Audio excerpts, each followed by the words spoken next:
Et j'ai besoin de continuer mon bavardage sur mon délire de entité et d'égrégore.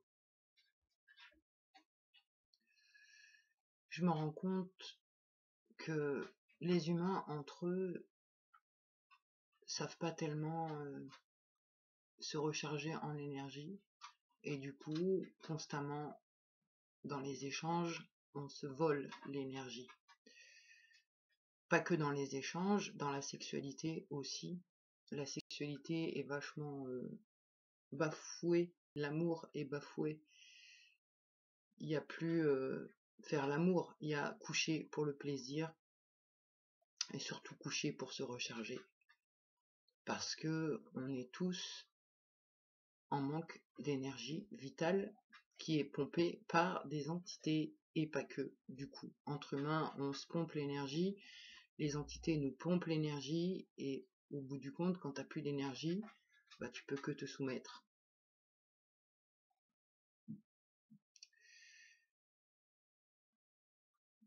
Je pense réellement qu'on est sous influence d'entités qui sont à la tête d'égrégores, et tout ce qu'avant je pouvais pointer du doigt, le médical, la pharmacie, l'industrie alimentaire, la consommation, l'argent, tous ces trucs que certaines de mes parts pointent du doigt et détestent, eh ben il n'y a rien de naturel à tout ça en fait. Il n'y a rien de naturel. C'est la peur qui engendre le chaos.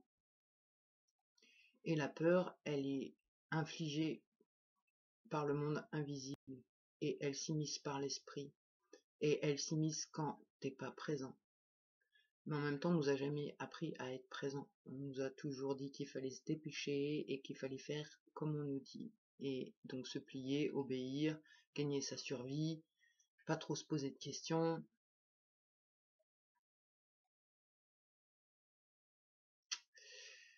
Sauf que je crois que c'est important de s'en poser des questions. Pourquoi je peux pas être en présence?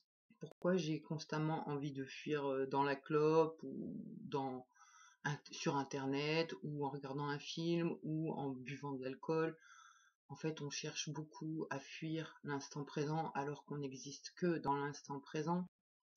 Et c'est vrai qu'à l'instant présent, on peut avoir peur de tout ce qu'on voit et de tout ce qui se passe, et de pas avoir envie d'adhérer à tout ça, et du coup on va se trouver des moyens de fuir, que ce soit en mangeant des trucs, en fumant, en consommant, en allant acheter des trucs pour se faire croire qu'on a du pouvoir et qu'on manque de rien, et etc.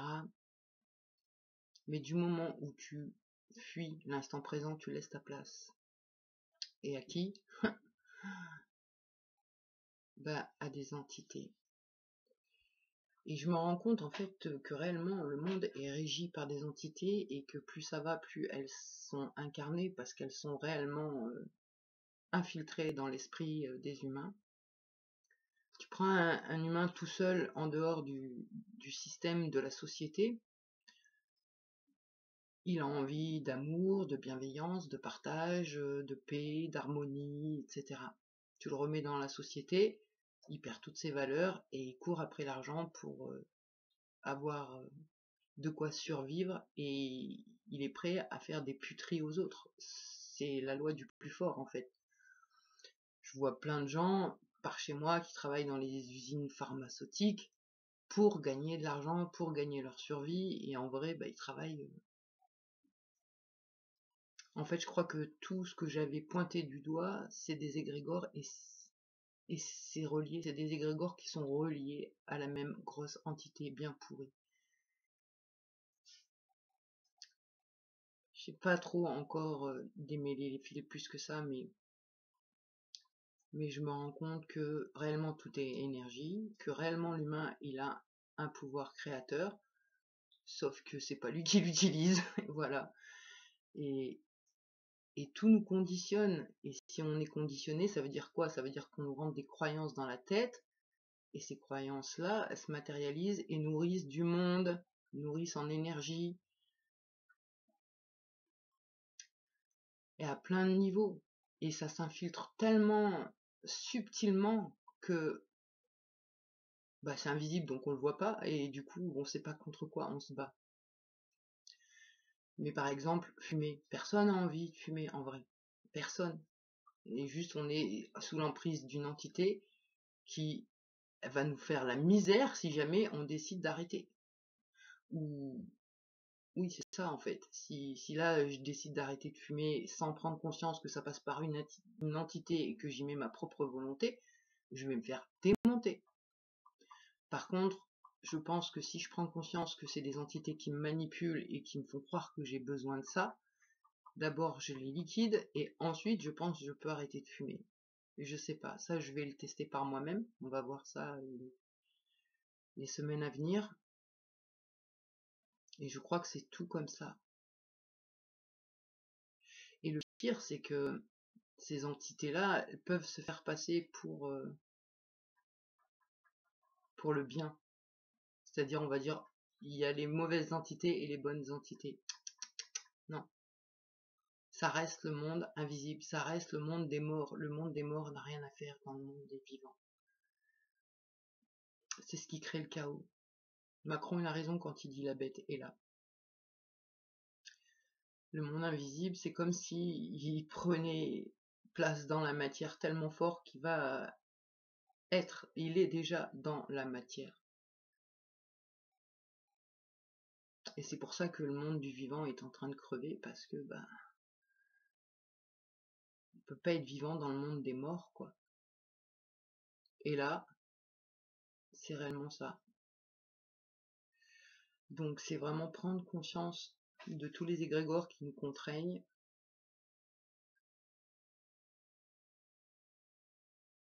Là, je pense que je vais aller faire un gros bazar dans l'égrégore catholique. J'ai vraiment la foi et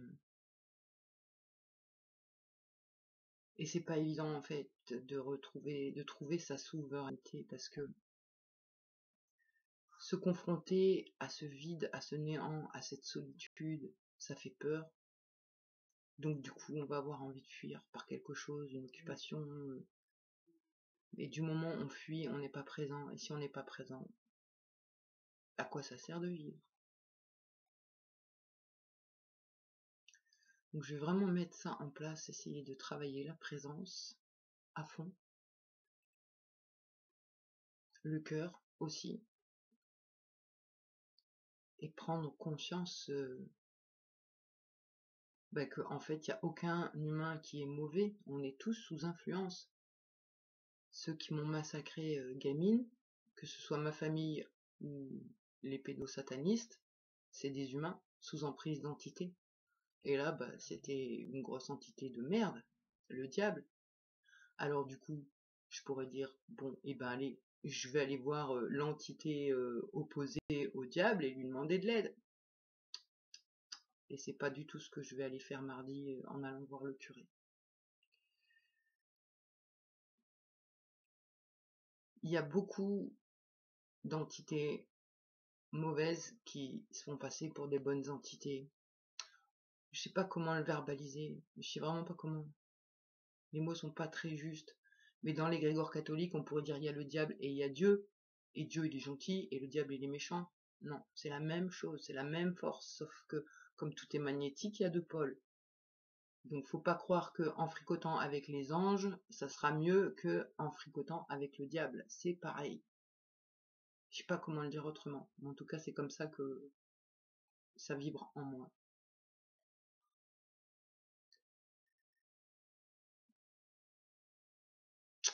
Et donc ouais, je vois aussi, là depuis plus de 10 ans, il y a beaucoup de thérapeutes qui s'installent, beaucoup de spirituels sur YouTube qui prêchent la bonne parole sous couvert de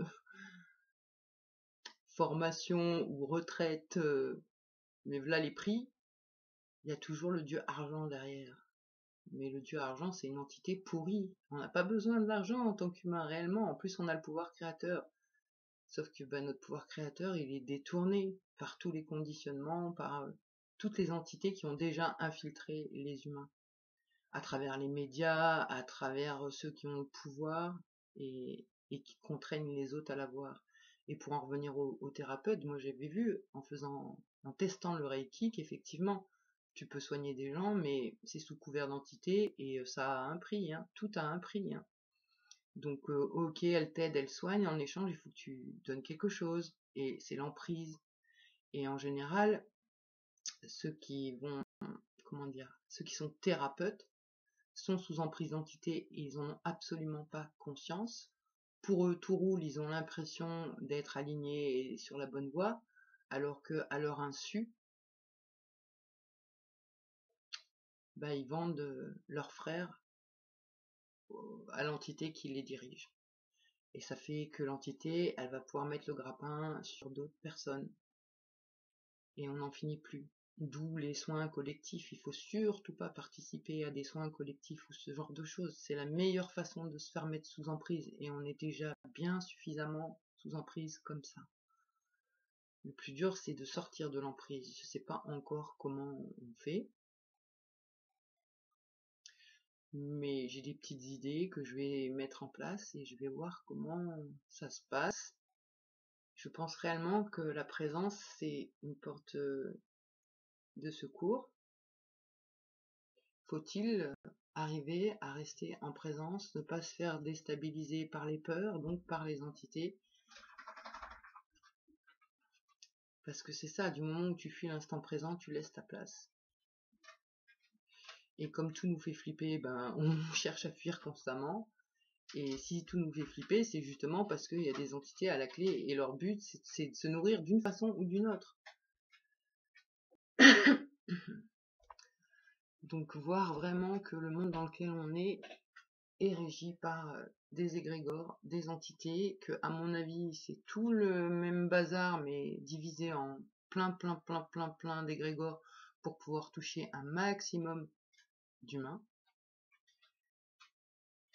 Et après bah t'es sous emprise et t'es plus toi, tu peux même plus t'aligner avec tes valeurs, c'est pas possible, t'y arrives plus.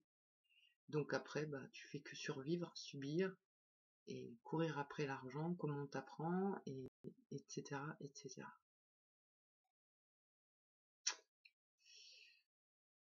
Maintenant, comment on fait pour se défaire des entités? Je sais pas trop.